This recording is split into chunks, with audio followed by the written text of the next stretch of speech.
एक समय द्वापर युग में मथुरा नगरी में कंस नाम का राजा राज्यवार्ता था। वो बहुत क्रूर था और अपनी प्रजा को बहुत परेशान किया करता था। कंस की एक बहन थी देवकी, जिसका विवाह राजा शूरसेन के बेटे वासुदेव से हुआ था। विवाह के बाद जब कंस अपनी बहन देवकी को वासुदेव के साथ विदा कर रहा था, तभी अचानक उसने एक आकाशवाणी सुनी, कंस तेरे पाप का घड़ा जल्द ही भरने वाला है। तू जिस विवाह पर इतना प्रसन्न हो रहा है, तेरी बहन देवकी की 8वीं संतान ही तेरा काल बनेगी, जो अब जल्द धरती पर जन्म लेकर तेरे अत्याचारों से धरती को मुक्त करेगा। ये कैसी आकाशवाणी है? ये कैसी आकाशवाणी है? कदाचित मैं इतना डरा हुआ क्यों महसूस कर रहा हूँ?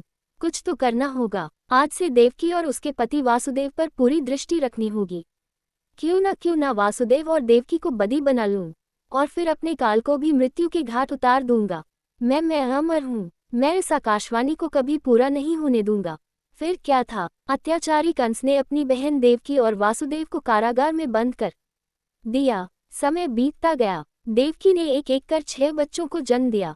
कंस ने देवकी के सभी बच्चों को मार डाला। देवकी और वासुदेव ये सब देखकर बहुत दुखी हुआ करते। उन्होंने कंस से विनती की कि वह उनके बच्चों को उनसे दूर ना करें, पर कंस ने उनकी एक ना सुनी और 7वीं संतान को भी उनसे दूर करने की धमकी दी। कुछ समय बीता। देवकी अपने 8वें पुत्र को जन्म देने ही वाली थी। अचानक उनकी काल कोठरी तेज रोशनी से चमक उठी। मध्य रात्रि में भगवान कृष्ण देवकी के 8वें पुत्र के रूप में प्रकट हुए। उनका दिव्य तेज इस बात का संकेत था कि अब बुराई के अंत का समय आ गया है। वासुदेव के सभी बंधनों के साथ साथ कारागार के सभी द्वार अपने आप ही खुल गए। सभी पहरेदार गहरी नींद में सो गए।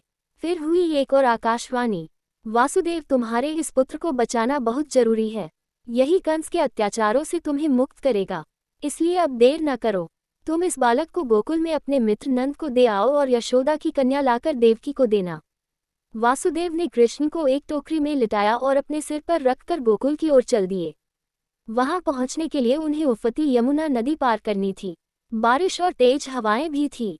ऐसे में शेषनाग ने अपने फन से सुरक्षा कवच बनाया और नन्हे कृष्ण को बचाया। उधर वासुदेव जैसे ही नंद के घर पहुंचे तो देखा कि यशोदा ने भी कुछ समय पहले ही एक कन्या को जन्म दिया था। वासुदेव ने कृष्ण को पालने में लिटाया और कन्या को लेकर मथुरा आ गए। जब कंस को पता चला कि देवकी की 8वीं संतान ने जन्म ले लिया है तो वो कारागार में पहुंचा और देवकी से बोला, तो यह है मेरा काल, यह मारेगा मुझे, पर मुझसे तुझे कौन बचाएगा? प्रया शक्तिशाली कंस का काल है ना। जा, अपने सभी भाइयों से जाकर यमलोक में मिल। कंस ने उस कन्या को भी देवकी और वासुदेव से दूर करने की कोशिश की, पर वो कोई साधारण कन्या नहीं थी। वो भगवान विष्णु की माया और देवी दुर्गा का अंश योगमाया देवी थी। देवी ने कंस को अपना असली रूप दिखाया और उसे चेतावनी दी, कंस तू मुझे मारने वाला कौन होता है? अधर्मी पापी, तेरा अंत अब निकट है। मूर्ख कंस, तेरे बुरे कार्यों का दंड देने वाला इस धरती पर जन्म ले चुका है। तू विधि के विधान को नहीं बदल सकता।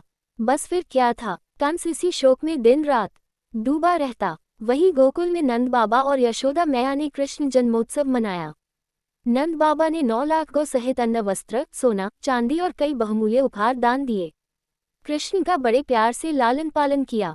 कन्हैया ने बचपन में कई लीलाएं दिखाई, जिनका गोकुल वासियों ने बहुत आनंद लिया। कुछ सालों बाद जब कृष्ण बड़े हो गए तब देवकी और वासुदेव को मुक्त करवाने मथुरा आए।